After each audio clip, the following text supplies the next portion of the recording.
വിദ്യാഭ്യാസ ബോർഡിന്റെ പൈസ, ആരാന്റെ മക്കളെ കയ്യിൽ നിന്ന് പിഴിഞ്ഞെടുത്ത പൈസ, ആ പൈസ കൊണ്ടുപോയി അഡ്വക്കേറ്റ് നൂറുദ്ദീൻ എന്ന് പറയുന്ന ഈ പറയുന്ന വക്കീലിന് ഒന്നാം ഘട്ടം കൊടുത്തു 5 ലക്ഷം. ഒന്നാം ഘട്ടം കൊടുത്തു 5 ലക്ഷം. നേരത്തെ നമ്മൾ കേട്ടു 20ന്റെയും 25 ലക്ഷത്തിന്റെയും ഇടക്കുള്ള പൈസയാണ് നോളേജ് സിറ്റി എന്ന് പറയുന്ന വലിയ വിധല് പോയി സ്റ്റേ വാങ്ങുന്നതിന് വേണ്ടിയിട്ട് ഒന്നാം ഘട്ടം മുടക്കിയത്. അയാള് ശാഠ്യം പിടിച്ചാണ് നൂറുദ്ദീനെ കൊണ്ടുവരുന്നത്. നൂറുദ്ദീൻ ഈ കേസ് ഇത് കൊടുത്തില്ലെങ്കിൽ മറ്റേ കാര്യം വിളിച്ചു പറയും. അത് വിളിച്ചു പറയാതിരിക്കാൻ വേണ്ടിയാണ് അയാൾ ഈ പണിയൊക്കെ ഇപ്പൊ ചെയ്തുകൊണ്ടിരിക്കുന്നത്. അങ്ങനെയാണ് അഡ്വക്കേറ്റ് നൂറുദ്ദീൻ എന്ന് പറയുന്ന മനുഷ്യൻ, അയാള് ദേശീയ ഹരിത ട്രിബ്യൂണലിൽ മദ്രാസിൽ ചെന്നുകൊണ്ട് അവിടെ അയാൾക്ക് വേറെ ഒരു വക്കീലിനെ കൂടി ഏർപ്പാടാക്കി. ഭാഷ്യം ചാരി, അഡ്വക്കേറ്റ് ഭാഷ്യം ചാരി എന്ന് പറയുന്ന വക്കീലിനെ ഏർപ്പാടാക്കിയിട്ട് അയാൾ വഴി നോളേജ് സിറ്റിക്ക് സ്റ്റേ വാങ്ങുന്നത്. നോളേജ് സിറ്റിക്ക് സ്റ്റേ വാങ്ങാൻ വേണ്ടി പോയപ്പോ പറഞ്ഞ കുറച്ച് തമാശയുണ്ട്, പുതുപ്പാടിക്കാർ കേൾക്കണം. ഇത് എപിക്കാര് മാത്രം കേൾക്കേണ്ട കാര്യമല്ല, SYS മാത്രം അറിയേണ്ട കാര്യമല്ല, പുതുപ്പാടിക്കാര് കേൾക്കണം. അവര് പറഞ്ഞു, ഈ പറയുന്ന പ്രദേശം പുതുപ്പാടിയും കോടഞ്ചേരി പഞ്ചായത്തും പരിസരങ്ങളും, ആ പരിസര പ്രദേശം വന്യമൃഗ സങ്കേതമാണ്. ഇത് വന്യമൃഗ സങ്കേതമാണ്. അത് 1972 വന്യജീവി ആക്ട് അനുസരിച്ചുകൊണ്ട് വയനാട്ടിലെ വന്യജീവി ആ സങ്കേതത്തിലേക്ക് കൂട്ടിച്ചേർക്കണം. ഇത് അതീവ ലോല പ്രദേശമാണ്. ഇവിടെ ജൈവ വൈവിധ്യങ്ങളും ബാക്കിയുള്ള മണ്ണാങ്കട്ടയുമുണ്ട്. ഇവിടെ ചീറ്റപ്പുലിയടക്കമുള്ള വളരെ പ്രധാനപ്പെട്ട മൃഗങ്ങളുണ്ട്. ചീറ്റപ്പുലിയെ കഴിഞ്ഞ 50 കൊല്ലമായിട്ട് ഇന്ത്യയിൽ ആരും കണ്ടിട്ടില്ല. ഇവര് പോയിട്ട് മദ്രാസിലെ ട്രിബ്യൂണൽ എന്നിട്ട് പറഞ്ഞു, ചീറ്റപ്പുലി അടക്കമുള്ള വളരെ പ്രധാനപ്പെട്ട ജീവികൾ വിഹരിക്കുന്ന കേന്ദ്രമാണ് കോടഞ്ചേരി പുതുപ്പാടി ഗ്രാമപ്രദേശം. ആ പ്രദേശത്ത് ഇങ്ങനെ ഒരു സ്ഥാപനം വന്നാൽ പിന്നെ ചീറ്റപ്പുലിക്ക് ജീവിക്കാൻ കഴിയില്ല, ചീറ്റപ്പുലിക്ക് ജീവിക്കാൻ കഴിയില്ല. ഇതൊക്കെ പറഞ്ഞിട്ടും ട്രിബ്യൂണൽ സ്റ്റേ കൊടുത്തില്ല. അവസാനം ഭാഷ്യം ചാരി ഒരു മഹാകള്ളത്തരം പറഞ്ഞു, ഇതിനും അപ്പുറത്തൊരു വെടി പറഞ്ഞു.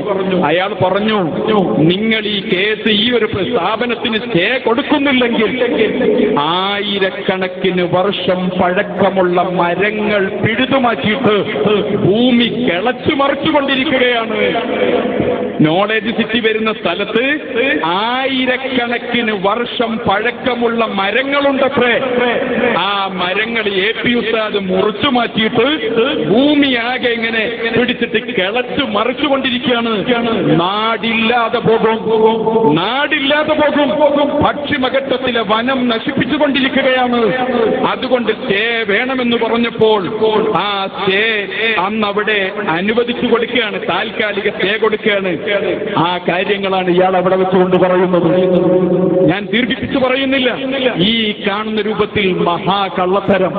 ചോദിക്കട്ടെ സമസ്തക്കാരാ, ഈ കളവ് പറയാൻ പറ്റുന്ന കളവാണോ പറയാൻ പറ്റാത്ത കളവാണോ? നിങ്ങളെ ബുക്കിൽ കുട്ടികളെ പഠിപ്പിക്കുന്നുണ്ടല്ലോ. ഒടുങ്ങാക്കാട്ട് ബ്രാഞ്ച് മദ്രസയാവട്ടെ കേന്ദ്ര മദ്രസയാവട്ടെ അവിടെ മക്കളെ പഠിപ്പിക്കുന്നില്ലേ കളവ് പറയാൻ പാടില്ല എന്ന്? സമസ്ത കേരള ജംഇയ്യത്തുൽ ഉലമ എന്ന് പറയുന്ന പ്രസ്ഥാനത്തിന്റെ ബാനർ ഞങ്ങൾക്കാണ് എന്ന് പറഞ്ഞുകൊണ്ട് മദ്രാസിലെ ട്രിബ്യൂണലിലാവട്ടെ പൊതുസമൂഹത്തിന്റെ മുമ്പിലാവട്ടെ നിങ്ങളുടെ വാറോലയിലാവട്ടെ കളവ് എഴുതുകയും പറയുകയും ചെയ്യാൻ ഏത് ദീനാണ് നിങ്ങൾക്ക് അനുവാദം തന്നത്? ഏത് പ്രസ്ഥാനമാണ് അനുവാദം തന്നത്? കള്ളത്തരം പറയുന്നതിന്റെ പേരാണോ വട്ടത്തടിയെന്ന്? കള്ളത്തരം പറയാൻ പൈസ കൊടുക്കുന്നതിന്റെ പേരാണോ ഇസ്ലാം മത വിദ്യാഭ്യാസ ബോർഡെന്ന്? നിങ്ങൾ എവിടെയാണ് നിങ്ങൾ ദീൻ പഠിച്ചത്? എവിടുന്നാ പഠിച്ചത്? ആരാ പഠിപ്പിച്ചത്? വോട്ടുമല ഉസ്താദിന്റെ പേര് മോനെ നശിപ്പിക്കരുത്. അതൊരു സാത്വികനായ ആലിമായിരുന്നു. ആ ഉസ്താദിന്റെ പേര് കളഞ്ഞ് മഹാകള്ളത്തരം പുതുപ്പാടിക്കാരോട് ചോദിക്കാണ്, നിങ്ങളവിടെ ഈച്ചപ്പുലി പോയിട്ട് വേറെ ഏതെങ്കിലും വിഭാഗത്തിൽപ്പെട്ട പുലിനെ കണ്ടിട്ടുണ്ടോ? പുലി ഉണ്ടായിരുന്നു അത്രേ നമ്മുടെ പുതുപ്പാടിയിലും കോടഞ്ചേരിയിലും. 1000 വർഷം പഴക്കമുള്ള മരങ്ങൾ ഉണ്ടായിരുന്നു. ഞാനവിടെ പോയപ്പോ കണ്ടിട്ടുണ്ട്. കോയപ്പത്തൊടിയുടെ എസ്റ്റേറ്റ് കഴിഞ്ഞ 50 കൊല്ലക്കാലമായി ഈ നാട്ടുകാർക്ക് ആ പ്രദേശത്ത് അറിയുന്ന ഉറച്ച സംഭവമേ ഉള്ളൂ. റബ്ബർ മരങ്ങൾ. അതിന്റെ അതിരിലും പരിസരത്തും മഹാഗണി. വേറെ രണ്ടാമത്തെ ഒരു സാധനം ചിലപ്പോൾ ഉണ്ടാകില്ല. AP ഉസ്താദ് വാങ്ങിയ സമയത്ത് പ്രമാദമായ ഈ മണ്ണിൽ പൈനാപ്പിൾ ചെടി മാത്രം. കൈതച്ചക്കയുണ്ടാകുന്ന കൈതക്കപ്പുറത്ത് വേറെ ഒന്നുമില്ലാത്ത ആ പ്രദേശത്തെ കുറിച്ചാ പറയുന്നത്. ആയിരക്കണക്കിന് വർഷം പഴക്കമുള്ള മരങ്ങൾ അവിടെ ഉണ്ടായിരുന്നു. എഴുതുമാറ്റാണ്. ഇപ്പൊ നിങ്ങൾ കൊടുത്തിട്ടില്ലെങ്കിൽ വലിയ കുഴപ്പമാകും എന്ന് പറഞ്ഞുകൊണ്ടാണ് അവരവിടെ ചെന്ന് വാദിച്ച് വാങ്ങുന്നത്. സമസ്തക്കാരോട് ഒരു കാര്യം ചോദിക്കുകയാണ്, നിങ്ങൾ കളിക്കാൻ പോണത് ആരോടാണ് ആദ്യം ശ്രദ്ധിച്ചില്ലായിരുന്നോ? നിങ്ങൾ ആരോടാണ് ഈ കളിക്കാൻ പോണതെന്ന് ആദ്യം ശ്രദ്ധിച്ചില്ലായിരുന്നോ? നിങ്ങൾക്ക് വേറെ ഒരു വക്കീലിനെയും കിട്ടിയില്ലേ? തലയിൽ ലേശമെങ്കിലും എന്തെങ്കിലും ഒരു വക്കീലിനെ നിങ്ങൾക്ക് കിട്ടിയില്ലേ? കാന്തപുരം ഉസ്താദിനെ നിങ്ങൾക്കറിയില്ലേ? കാന്തപുരം ഉസ്താദിനെ ചേകന്നൂർ കേസുമായി ബന്ധപ്പെടുത്തിയിട്ട് ഒടുക്കാൻ വേണ്ടി ശ്രമിച്ച സമയം കാന്തപുരം ഉസ്താദിന് വേണ്ടി കോടതിയിൽ ഹാജരായത് അഡ്വക്കേറ്റ് ഹരീസ് സാൽവെയായിരുന്നു. ഇന്ത്യയിലെ അറിയപ്പെട്ട അഡ്വക്കേറ്റുമാരിൽ ഒരാൾ. കാന്തപുരം ഉസ്താദ് കളിക്കൽ അങ്ങനെയാണ്. കളിക്കുന്നുവെങ്കിൽ കളിക്കൽ അങ്ങനെയാണ്. ഏറ്റവും നല്ല വക്കീൽ അഡ്വക്കേറ്റ് ഹരീസ് സാൽവെയെ കെ ദാമോദരനെ പോലെയുള്ള വക്കീലന്മാർ അവരെ വെച്ചുകൊണ്ട് കളിക്കുന്ന കാന്തപുരം ഉസ്താദിനെതിരെ നിങ്ങൾ ഇന്നുവരെ കേസ് ജയിച്ചിട്ടില്ലാത്ത അഡ്വക്കേറ്റ് നൂറുദ്ദീനെ മുന്നിൽ വെച്ചുകൊണ്ട് ഓലപ്പാമ്പിറക്കി. അതിന്റെ ബാക്കി കാര്യങ്ങളൊക്കെ ഞങ്ങൾക്കറിയാം. പ്രിയപ്പെട്ട സഹോദരന്മാർ, നോളജ് സിറ്റി അവിടെ വന്നാൽ പുതുപ്പാടി പഞ്ചായത്തിൽ വികസനം ഉണ്ടാകില്ലേ? കോടഞ്ചേരി പഞ്ചായത്തിൽ വികസനം ഉണ്ടാവില്ലേ? നമ്മുടെ നാട്ടിലെ കുട്ടികൾക്ക് അതുകൊണ്ട് പുരോഗതി ഉണ്ടാവില്ലേ? ഈ നാട്ടിലൂടെ ഓടുന്ന ബസ്സിന് ആളുകൾ കൂടൂലേ? അവിടേക്ക് ആളുകൾ പ്രഖ്യാപിച്ചതിന് ശേഷം തന്നെ എത്രമാത്രം ആളുകൾ കാണാൻ വേണ്ടി വന്നു. ബസ്സിൽ ആളുണ്ടാകില്ലേ? ബസ്സിൽ ജനങ്ങൾ കയറൂലേ? ആ കാര്യമെങ്കിലും കോട്ടുമല മൊയ്ലിയാർക്ക് അത് നന്നായിട്ട് അറിയുമല്ലോ. ബസ്സിൽ ആള് കയറി എന്താ ഗുണമെന്ന് മൂപ്പർക്ക് നന്നായിട്ട് അറിയുമല്ലോ. പണ്ട് പട്ടിക്കാട് പഠിക്കുന്ന കാലത്ത് ഷെയറുള്ള ബസ്സിൽ ചെക്കറായിട്ട് കുറെ കാലം ജോലി ചെയ്തിട്ടില്ലേ? പണ്ട് പട്ടിക്കാട് പഠിക്കുന്ന കാലത്ത് മലപ്പുറത്ത് കൂടി ഓടിയ തനിക്ക് ഷെയറുള്ള ബസ്സില് കുറെ കാലം ചെക്കറായിട്ട്, മലപ്പുറത്തുകാർ ചെക്കർ എന്നാ പറയാ, ഡോറടക്കുന്നയാള്, ആ രൂപത്തില് അധ്വാനിച്ചയാള്, പ്രവർത്തിച്ചയാള്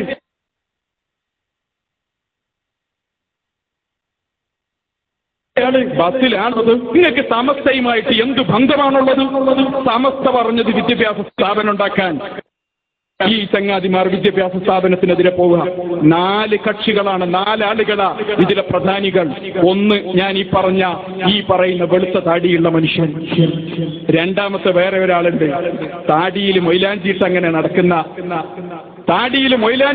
നടക്കുന്ന നമ്മുടെ ഉരുളങ്കല്ലുള്ള റോട്ടിൽ കൂടെ വണ്ടി ഓടിച്ചാൽ ആ രൂപത്തിൽ വർത്താനം പറയുന്ന ഒരു മനുഷ്യനുണ്ട്. ആ കെടാന്ന് പറഞ്ഞിട്ട് അങ്ങനെ ഇടയ്ക്ക് താടിയിൽ മൊയിലാഞ്ചി ഇടും, ഇടയ്ക്ക് ഗൾഫ് പോയ പാന്റ് എടുക്കും. അങ്ങനെ നടക്കുന്ന വേറെ ഒരാളുണ്ട്. അയാളുടെ പേര് പോലും ഇതുമായിട്ട് ബന്ധമൊന്നുമില്ല. അമ്പലക്കടവ്. അയാളുടെ പേര് പോലും ഇസ്ലാമുമായിട്ട് ബന്ധമല്ല. അങ്ങനെയുള്ള മനുഷ്യൻ അയാളാ രണ്ടാമത്തെ ആൾ. ഇതിനു വേണ്ടിയിട്ട് നോളേജ് സിറ്റിയാകുന്ന വലിയ വിദ്യാഭ്യാസ സമുച്ചയം നാടിന്റെ പുരോഗതിക്ക് ആവശ്യമായ രൂപത്തിൽ ഏറ്റവും പ്രധാനപ്പെട്ടതാണ് എന്ന് മുഖ്യമന്ത്രി പറഞ്ഞ, മറ്റു മന്ത്രിമാർ പറഞ്ഞ, നാട് മുഴുവനും ആഘോഷിച്ച പരിപാടിക്കെതിരെ വന്ന രണ്ടാമത്തെ മഹാകള്ളൻ ഇയാളാ, അമ്പലക്കടവ് അബ്ദുൽ ഹമീദ്. മൂന്നാമത്തെ ഒരാളുണ്ട്, എന്റെ പ്രിയപ്പെട്ട സുഹൃത്ത് തോട്ടുമുക്കത്തുകാരൻ.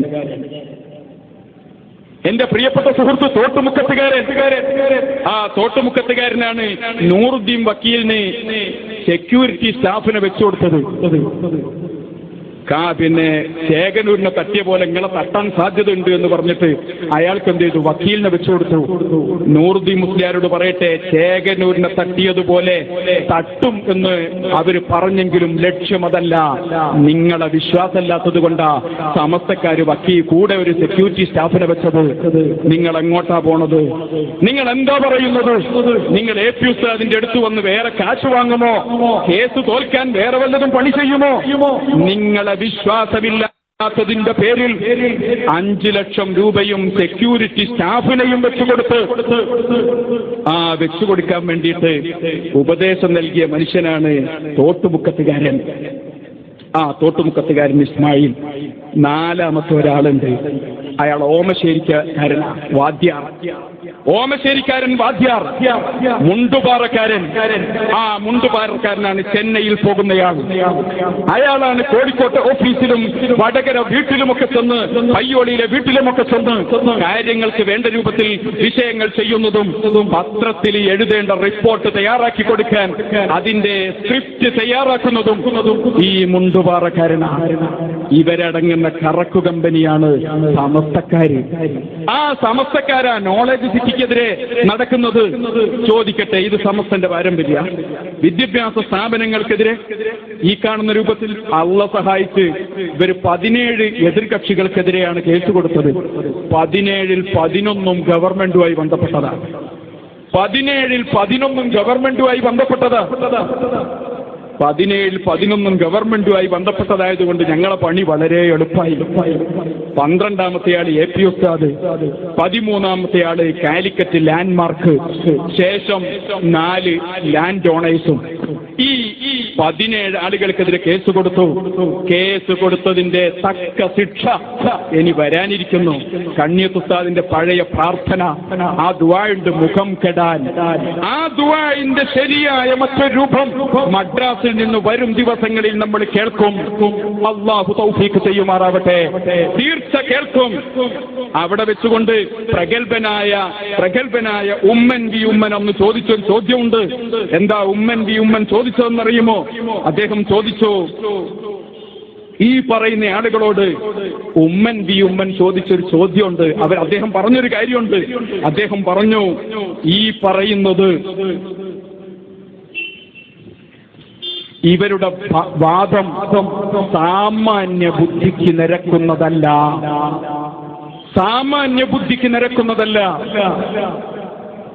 എന്റെ ശേഷം പ്രസംഗിക്കേണ്ട നമ്മുടെ മുഖ്യപ്രഭാഷകൻ ബഹുമാനപ്പെട്ട സിദ്ദീഖ് സഖാഫി ഈ സ്ഥലത്തെത്തിയിട്ടുണ്ട്. ഞാൻ അവസാനിപ്പിക്കും, ഇൻഷാ അല്ലാഹ് പെട്ടെന്ന് അവസാനിപ്പിക്കും.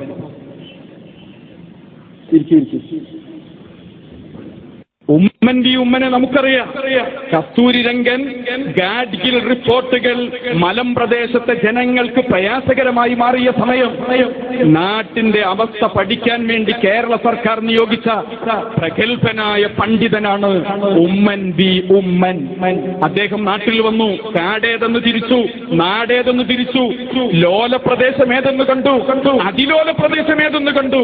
നാട്ടിലെ ജനങ്ങൾക്ക് സമാധാനമുണ്ടാക്കാൻ വേണ്ടിയിട്ട് അധ്വാനിച്ച വലിയ മനുഷ്യനാണ് ഉമ്മൻ വി ഉമ്മൻ എന്ന് പറയുന്ന വലിയ മനുഷ്യൻ. ഉമ്മൻ വി ഉമ്മൻ അന്ന് കോടതിയിൽ കൊടുത്തൊരു കാര്യമുണ്ട്. അദ്ദേഹം പറഞ്ഞു, ഇവർ ഈ പറയുന്ന വാദം സാമാന്യ ബുദ്ധിക്ക് നിരക്കുന്നതല്ല. ഇവര് പറഞ്ഞ വാദമെന്ന് ട്രിബ്യൂണലിന്റെ മുമ്പാകെ അവതരിപ്പിച്ചത് ഉമ്മൻ വി ഉമ്മനാണ്. അവസാനിപ്പിച്ചില്ല. അദ്ദേഹം പറഞ്ഞു, അവർക്ക് എക്സംബ്രി പെനാൽറ്റി കൊടുക്കണം, കടുത്ത ശിക്ഷ കൊടുക്കണം. ഉമ്മൻ വി ഉമ്മൻ എന്ന് പറയുന്ന ക്രൈസ്തവ പണ്ഡിതനും ക്രൈസ്തവനായ വലിയ മനുഷ്യനാ പറയുന്നത് ഇവർക്ക് എക്സംബ്രി പെനാൽറ്റി കൊടുക്കണമെന്ന്. കിട്ടുന്നതൊക്കെ വാങ്ങി വെച്ചോളേണ്ടി, നല്ല പോലെ വാങ്ങി വെച്ചോളേണ്ടി.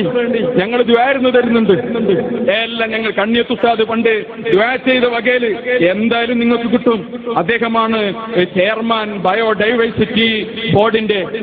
ബയോഡൈവേഴ്സിറ്റി ബോർഡിന്റെ ചെയർമാൻ ബഹുമാനപ്പെട്ട ഉമ്മൻ വി ഉമ്മൻ. അദ്ദേഹമാ പറയുന്നത് സാമാന്യ ബുദ്ധിക്ക് നിരക്കുന്ന കാര്യമല്ല ഇവരിവിടെ ഈ പറഞ്ഞത്. ഒരു കാര്യം കൂടി നമ്മൾ അറിയണം, സാമാന്യ ബുദ്ധിക്ക് നിരക്കുന്നതല്ല എന്ന് അവര് പറഞ്ഞപ്പോ കോടഞ്ചേരി ഗ്രാമപഞ്ചായത്തിന് വേണ്ടി ഹാജരായ അഡ്വക്കറ്റ് കോടഞ്ചേരി പഞ്ചായത്ത് കൊടുത്തൊരു അഫിഡവിറ്റ് ഉണ്ട്. ആ അഫിഡവിറ്റിൽ കോടഞ്ചേരി ഗ്രാമപഞ്ചായത്ത് പറയുന്ന കാര്യം എന്താണെന്നറിയോ? ഞങ്ങളുടെ ഈ പ്രദേശം സാധാരണക്കാരായ മനുഷ്യർ താമസിക്കുന്ന സാധാരണ ഒരു കുടിയേറ്റ പ്രദേശമാണ്, കർഷകർ താമസിക്കുന്ന പ്രദേശമാണ്, കൂലി തൊഴിലാളികൾ താമസിക്കുന്ന പ്രദേശമാണ്. ഞങ്ങൾ വലിയ പ്രതീക്ഷയിലാണ്. ഈ നോളജ് സിറ്റി എന്ന് പറയുന്ന സ്ഥാപനം വരുന്ന കാര്യത്തിൽ ഞങ്ങൾ വലിയ പ്രതീക്ഷയിലാണ്. ആ സ്ഥാപനം ഇവിടെ വന്നാൽ കോടഞ്ചേരി ഗ്രാമപഞ്ചായത്ത് പറയുന്നു, നികുതി ഇനത്തിൽ മാത്രം ഞങ്ങളുടെ പഞ്ചായത്തിലേക്ക് കോടിക്കണക്കിന് രൂപ കിട്ടും. മർക്കസിന്റെ നോളേജ് സിറ്റി വന്നാൽ കോടഞ്ചേരി ഗ്രാമപഞ്ചായത്തിലേക്ക് നികുതി ഇനത്തിൽ മാത്രം കോടിക്കണക്കിന് രൂപ കിട്ടും. അത്ര വലിയൊരു പദ്ധതിയാണ് ഇവിടെ വരാനിരിക്കുന്നത്. ആ പദ്ധതി നാട്ടിൽ വരേണ്ടതുണ്ട്. അതിന് മുടക്കുന്നതിന് ഞങ്ങൾ അനുകൂലമല്ല എന്ന് പറഞ്ഞുകൊണ്ട് അവർ കോടതിയിൽ വേണ്ട രേഖകൾ അവർ സമർപ്പിച്ചു. ഗ്രാമപഞ്ചായത്ത് പറഞ്ഞതാ. വേറെ ഒരാളുണ്ടായിരുന്നു, അഡ്വക്കറ്റ് ബി.ജി. ഭാസ്കർ. ലാൻഡ്മാർക്കിന് വേണ്ടി ഹാജരായ വക്കീലാണ് അഡ്വക്കറ്റ് ബി.ജി. ഭാസ്കർ. ബി.ജി. ഭാസ്കർ പറഞ്ഞു, ഞാൻ ഒരുപാട് മനുഷ്യരെ കണ്ടിട്ടുണ്ട്, കേരളത്തിൽ ഒരുപാട് ജനവിഭാഗത്തെ കണ്ടിട്ടുണ്ട്. അയാൾ പറഞ്ഞു, കേരളത്തിൽ ക്രൈസ്തവ സമൂഹത്തിൽ ഗ്രൂപ്പിസമുണ്ട്, ബാവ കക്ഷിയുണ്ട്, മെത്രാൻ കക്ഷിയുണ്ട്. ബാവ കക്ഷിയും മെത്രാൻ കക്ഷിയും അവര് ഇടവകകൾക്ക് വേണ്ടി, രൂപതകൾക്ക് വേണ്ടി, മറ്റു സ്വത്തുകൾക്ക് വേണ്ടി അവര് പരസ്പരം തർക്കത്തിലും കേസിലുമൊക്കെയാണ്. എന്നാൽ ഞാൻ ഇന്നുവരെ കേരളത്തിലെ മെത്രാൻ കക്ഷിയാവട്ടെ, ബാവ കക്ഷിയാവട്ടെ, കേരളത്തിലെ ക്രൈസ്തവരിൽ വേറെ ഏതെങ്കിലും വിഭാഗമാവട്ടെ, അവര് വിദ്യാഭ്യാസ സ്ഥാപനത്തിന് ഒടക്കുവെക്കുന്നത് ഞാൻ കേട്ടിട്ടില്ല. ഹൈന്ദവ സമൂഹത്തിന് ഗ്രൂപ്പിസമുണ്ട്, അല്ലെങ്കിൽ വിഭാഗീയതയുണ്ട്. ഒരു വിഭാഗവും മറ്റൊരു വിഭാഗത്തിന്റെ വിദ്യാഭ്യാസ സ്ഥാപനത്തിനെതിരെ നീങ്ങാറില്ല. ഈ കാണുന്ന അസൂയ മൂത്ത ആളുകൾ ചെയ്യുന്നത് പോലെ മറ്റൊരു ജനവിഭാഗവും ചെയ്യാറില്ല എന്ന് പറയുന്നത് അഡ്വക്കറ്റ് ബി.ജി. ഭാസ്കറാണ്. ചോദിക്കട്ടെ, ഇതൊക്കെ കേൾപ്പിച്ചത് നിങ്ങൾ തന്നെയല്ലേ? ചങ്ങാതിമാരെ, ഇനിയെങ്കിലും നിങ്ങൾക്ക് കുറച്ചുകൂടി മൈലേജ് കിട്ടണമെങ്കിൽ ആദ്യം ചെയ്യേണ്ട ഒരു കാര്യം പറഞ്ഞുതരാം. ആ വക്കീലിനൊന്ന് മാറ്റിക്കാളി. നിങ്ങളൊന്ന് മാറ്റിക്കാളി. അയാളെ മാറ്റിയാൽ കുറച്ചുകൂടി നിങ്ങൾക്ക് കുറച്ചുകൂടി മൈലേജ് കിട്ടും. പക്ഷെ മുന്നോട്ട് കൂടുതൽ പോകാൻ കഴിയില്ല. എങ്ങനെയാ കേസ് ജയിക്കേണ്ടതെന്ന് ഞങ്ങൾക്കറിയും, എങ്ങനെയാ കേസ് നടത്തേണ്ടതെന്ന് ഞങ്ങൾക്കറിയും. KL 57 F 5017 H 5817 എന്തുവണ്ടിയാ? കാറ്. അതൊന്ന് മാറ്റിക്കൊടുക്കണം. എവിടെയുള്ള യുനാനി ഗ്രൗണ്ടിലുള്ള മുൻഭാഗത്തുള്ള ബസ്സും ജീപ്പും കാറും ബൈക്കും ഒക്കെ ഒന്നെടുത്ത് മാറ്റിക്കൊടുക്കണമെന്ന് സംഘാടകരെ അറിയിക്കുന്നത്. അപ്പൊ എന്റെ പ്രിയപ്പെട്ട സഹോദരന്മാരോട് പറയേണ്ടത് ഇതാണ് ഇവർ ചെയ്തുകൊണ്ടിരിക്കുന്ന സേവനം. ആദ്യത്തത് ഞാൻ പറഞ്ഞു, ബഹുമാനപ്പെട്ട അഹ്മദ് കോയ ശാലിയാത്തി ഉസ്താദ് അവർകൾ മൗദൂദിക്കെതിരെടുത്ത സമീപനം, സമസ്തയുടെ ഇന്നത്തെ വൈസ് പ്രസിഡന്റ് എടുത്ത സമീപനം, കൂടത്തായിക്കാരനെടുത്ത സമീപനം, ഇന്നത്തെ സെക്രട്ടറിയുടെ കഥ, അതുപോലെ അവരുടെ 85ാം വാർഷിക സമ്മേളനത്തിൽ കാണിച്ചത് എവിടെ ആദർശമുള്ളത്? രണ്ടാമത്തെ കാര്യം ഞാൻ പറഞ്ഞു, സമൂഹത്തിന് ഏതെങ്കിലും രൂപത്തിൽ എന്തെങ്കിലും ഒരു പുരോഗതി കിട്ടുകയാണെങ്കിൽ കിട്ടട്ടെ എന്ന് വിചാരിച്ചുകൊണ്ട് വിദ്യാഭ്യാസ പ്രവർത്തനം നടത്താൻ ബഹുമാനപ്പെട്ട ഷെയ്ഖുന കാന്തപുരം ഉസ്താദിന്റെ നേതൃത്വത്തിൽ പ്രവർത്തനം ആരംഭിച്ച അതിനൊടക്ക് വെക്കാൻ വേണ്ടിയിട്ട് ചെയ്ത ഈ സർക്കസ നാടകമാ ഞാൻ കാണിച്ചത്. ഞാൻ നിങ്ങളുടെ മുമ്പിൽ കാണിച്ചത് 4 സംവിധായകർ. എന്നാൽ എന്റെ പ്രിയപ്പെട്ട സഹോദരന്മാർ കേൾക്കണം, ഒടുങ്ങാക്കാട്ടിലെ കേന്ദ്ര മദ്രസയിലും അതുപോലെ ബ്രാഞ്ച് മദ്രസയിലും പഠിക്കുന്ന കുട്ടികൾ അടക്കം രാജ്യത്തുടനീളം ഇസ്ലാം മത വിദ്യാഭ്യാസ ബോർഡിന്റെ മദ്രസയിൽ പഠിക്കാൻ ദീനിനെ ആദരിക്കുന്ന, ഇൽമിന് വേണ്ടിയിട്ട് ജീവിക്കുന്ന പാവപ്പെട്ട മനുഷ്യർ മദ്രസയിൽ പോയി കുട്ടി പഠിച്ചോട്ടെ എന്ന് വിചാരിക്കുന്ന സമയം ആ കുട്ടികളുടെ കയ്യിൽ നിന്ന് വിവിധ പേര് പറഞ്ഞുകൊണ്ട് പിഴിഞ്ഞുണ്ടാക്കുന്ന പൈസയാണ് ഈ കാണുന്ന വട്ടന്മാർക്ക് കൊടുക്കുന്നത്. ഇത് നിങ്ങളെ അനുവദിച്ചു കൊടുക്കാൻ പാടില്ല. നിങ്ങളുടെ കുട്ടികളുടെ കയ്യിൽ നിന്ന് വിവിധ പേര് പറഞ്ഞ് കേളാരിയിലേക്ക് കൊണ്ടുപോകുന്ന പൈസയിൽ നിന്നാണ് 25 ലക്ഷം റുപ്യ ഇപ്പം നശിപ്പിച്ചത്. പോരാ, ഇനി ഇതിന്റെ മേലെ സ്റ്റേ വെക്കേറ്റ് ചെയ്യാൻ, അല്ല വീണ്ടും അതിന്റെ മേലെ കേസിന് പോകാൻ വേണ്ടി വന്ന 35 ലക്ഷം വകയിരുത്തിയിട്ടുണ്ട് എന്നാണ് അഡ്വക്കേറ്റ് പറഞ്ഞത്. ഇനിയും 35 ലക്ഷം, ടോട്ടൽ 60. കോട്ടുമല മൊയ്ലിയാരോടൊരു കാര്യം ചോദിക്കാൻ, നിങ്ങളെന്തേ ആ പുതിയങ്ങാടി സംഭവത്തിന് പാഠം പഠിച്ചില്ലേ? കാന്തപുരസ്താദിന്റെ നിഴല് കണ്ട് ഇയാളവിടെ പേടിച്ചു പോയതാ. പുതിയങ്ങാടി വരക്കൽ മക്കാമിനോട് തൊട്ടിപ്പുറത്താണ് ബഹുമാനപ്പെട്ട സയ്യിദ് അലി ബാഫക്കി തങ്ങളുടെ സഹോദരന്റെ വീടുള്ളത്. അവരുടെ തറവാട് അവിടെയുണ്ട്. കൂട്ടു സ്വത്താണ്. അതൊന്ന് വിറ്റിട്ട് എല്ലാരെയും ഓരോ വഴിക്കാക്കണം. കുറച്ച് കടമുണ്ട്, അതൊക്കെ ഒന്ന് വീടണം. വേറെ എവിടെയെങ്കിലും നല്ല പൊരയൊക്കെ വാങ്ങണം. ഇതൊക്കെ ആഗ്രഹിച്ച് മുഹമ്മദ് ബാഫക്കി തങ്ങൾ, സയ്യിദ് മുഹമ്മദ് ബാഫക്കി തങ്ങൾ ഇതിങ്ങനെ ആലോചിച്ച് കുറെ ദിവസമായി നടന്നു. അദ്ദേഹം തന്റെ വീടിനും പറമ്പിനും എല്ലാം കൂടെ കൂടിയിട്ട് അന്ന് 2.5 കോടി ഉറുപ്പ്യ കിട്ടിയാൽ വിൽക്കാം എന്ന് തീരുമാനിച്ചു. 2.5 കോടി ഉറുപ്പ്യ കിട്ടിയാൽ വിൽക്കാമെന്ന് തീരുമാനിക്കാം. തങ്ങളവർകള് ഒരു കാര്യം ചെയ്തു, ഈ 2.5 കോടി തരാൻ പറ്റിയ ഒരാളെ കിട്ടണ്ടേ? അവസാനം മൂപ്പര് മർക്കസിലേക്ക് കയറി AP ഉസ്താദിന്റെ അടുത്ത് വന്നിട്ട് ഈ സ്ഥലം ഉസ്താദിനെ കൊണ്ട് എടുപ്പിച്ചാൽ സന്തോഷമായി, എന്റെ പൈസയും കിട്ടും, നല്ലൊരു കയ്യിലേക്ക് ആ മുതലെത്തലുമായി, ഏതായാലും റാഹത്തായി എന്ന് ചിന്തിച്ച് തന്റെ തറവാട് സ്വത്ത് വരക്കൽ മക്കാമിന്റെ നേരെ ഇപ്പുറത്തുള്ള സ്ഥലം അത് ബഹുമാനപ്പെട്ട ഉസ്താദിനോട് വാങ്ങാൻ വേണ്ടിയിട്ട് പറയാം.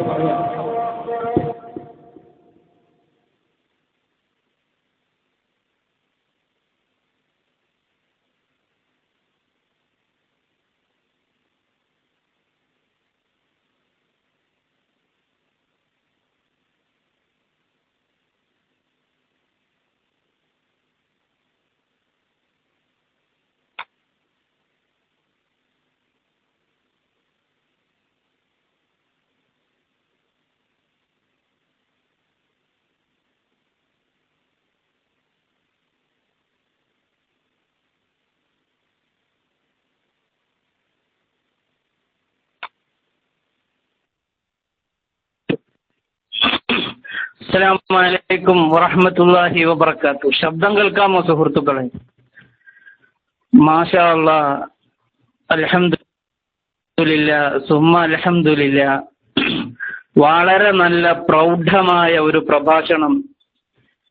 വിഘടിതരുടെ പൊയ്മുഖം വലിച്ചു കീറിക്കൊണ്ട്, യാഥാർത്ഥ്യം വിശദീകരിച്ചുകൊണ്ട് പ്രവർത്തകർക്കിടയിൽ കാര്യങ്ങളെ വിശദീകരിക്കുന്ന വള്ളിയാട് മുഹമ്മദ് അലി സഖാഫിയുടെ തീപ്പൊരി പ്രഭാഷണം. അതിനു മുമ്പ് ബഹുമാനപ്പെട്ട സാബിത്ത് സഖാഫി വാവാടിന്റെ അത്യുജ്വലമായ പ്രഭാഷണം. 2 പ്രഭാഷണങ്ങളും നമ്മൾ കേൾക്കുകയുണ്ടായി. ഓരോ വാക്കുകളും എത്ര പ്രൗഢമാണ്, അർത്ഥഗംഭീരമാണ് എന്ന് ഞാൻ പറയേണ്ടതില്ല.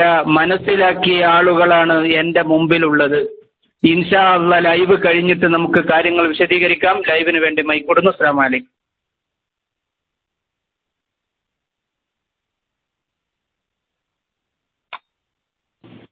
ബഹുമാനപ്പെട്ട തങ്ങളുടെ സ്വത്ത് ഒരു 2.5 കോടി ഉറുപ്പ്യക്ക് എടുക്കാൻ പറ്റിയ ഒരാളെ തെരഞ്ഞിങ്ങനെ നടന്നപ്പോൾ AP ഉസ്താദിന്റെ അടുത്താണ് തങ്ങൾ ആദ്യം ചെല്ലുന്നത്. ഉസ്താദ് അവർകൾ അന്ന് ചോദിച്ചൊരു ചോദ്യമുണ്ട്, വല്ലാതെ ആലോചിച്ച് നമ്മൾ ചിന്തിക്കേണ്ട ഒരു വിഷയമാണ്. ഉസ്താദ് ചോദിച്ചു, തങ്ങളെ തൊട്ടപ്പുറത്ത് EK അബൂബക്കർ മുസ്ലിയാരുടെ മഖ്ബറയല്ലേ, തൊട്ടപ്പുറത്ത് വരക്കൽ മഖാമല്ലേ, അതിന്റെ നേരെ ഇപ്പുറത്തെ സ്ഥലം ഞാൻ വാങ്ങിയാൽ നാളെ നാട്ടിൽ അതുവഴി പ്രശ്നം ഉണ്ടാകില്ലേ? അല്ലെങ്കിൽ എന്നെ ചിലപ്പോ തെറ്റിദ്ധരിക്കൂലേ? അതുകൊണ്ട് വേണ്ട തങ്ങളെ, ഞാനത് വാങ്ങൂല. വാങ്ങില്ല, പൈസ ഇല്ലാത്തത് കൊണ്ടല്ല, വാങ്ങി തങ്ങളെ സഹായിക്കണ്ട എന്ന് വിചാരിച്ചത് കൊണ്ടല്ല. ഞാനൊരു ചെയ്യുന്ന ഒരു പ്രവർത്തനം നാട്ടിലെ മുസ്ലിം സമൂഹത്തിന്റെ ഇടയിൽ അത് യാതൊരു വിധത്തിലുള്ള പ്രശ്നത്തിനും കാരണമാകാൻ പാടില്ല എന്ന് ചിന്തിച്ച് AP ഉസ്താദ് ചോദിച്ചു, തങ്ങളെ ഞാനത് വാങ്ങിയാൽ തൊട്ടപ്പുറത്ത് വേറെ സ്ഥാപനം, ഇപ്പുറത്തുള്ളത് ഞാൻ വാങ്ങിക്കഴിഞ്ഞാൽ അതൊരു തെറ്റായ കീഴ്വഴക്കമല്ലേ? അത് തെറ്റല്ലല്ലോ, അല്ലെങ്കിൽ തെറ്റായി ആളുകൾ പറയില്ലേ? തങ്ങൾ വിടുന്ന മട്ടില്ല. അവസാനം AP ഉസ്താദിനോട് നിർബന്ധപൂർവം പറഞ്ഞു, നിങ്ങളല്ലാതെ വാങ്ങാൻ വേറെ ആരുമില്ല എന്ന് പറഞ്ഞു. ഉസ്താദിന് തങ്ങളുടെ വിഷമം മനസ്സിലായപ്പോ തങ്ങളോട് ചോദിച്ചു, നിങ്ങൾക്ക് നല്ല വില കിട്ടിയല്ലേ വേണ്ടത് പറമ്പിന്? ആ, നല്ല വില കിട്ടണം, അത് ഞാൻ വാങ്ങിത്തരാം, ഞാൻ ആ വഴിക്ക് വരുന്നുണ്ട് എന്ന് പറഞ്ഞു. ഒരു ദിവസം വൈകുന്നേരം തങ്ങൾക്ക് കോള് AP ഉസ്താദിന്റെ, ഞാൻ അതിലെ വരുന്നുണ്ട്, എല്ലാവരോടും വിവരം പറയാൻ പറഞ്ഞു. തങ്ങളുടെ കുടുംബത്തില്, നാട്ടില്, പരിസരത്ത് ഉസ്താദ് വടക്ക് ഭാഗത്തേക്ക് എങ്ങോട്ടോ പോകുന്ന സമയം തങ്ങളെ പൊരന്റെ മുമ്പിൽ വന്നു. അപ്പേക്ക് നാട്ടുകാർ മൊത്തം വന്നിട്ടുണ്ട്, സുന്നത്തുമായത്തിന്റെ പ്രവർത്തകന്മാരുണ്ട്, അപ്പുറത്ത് മക്കാമിന്റെ പരിസരത്തുള്ള ആൾക്കാർ വന്നിട്ടുണ്ട്.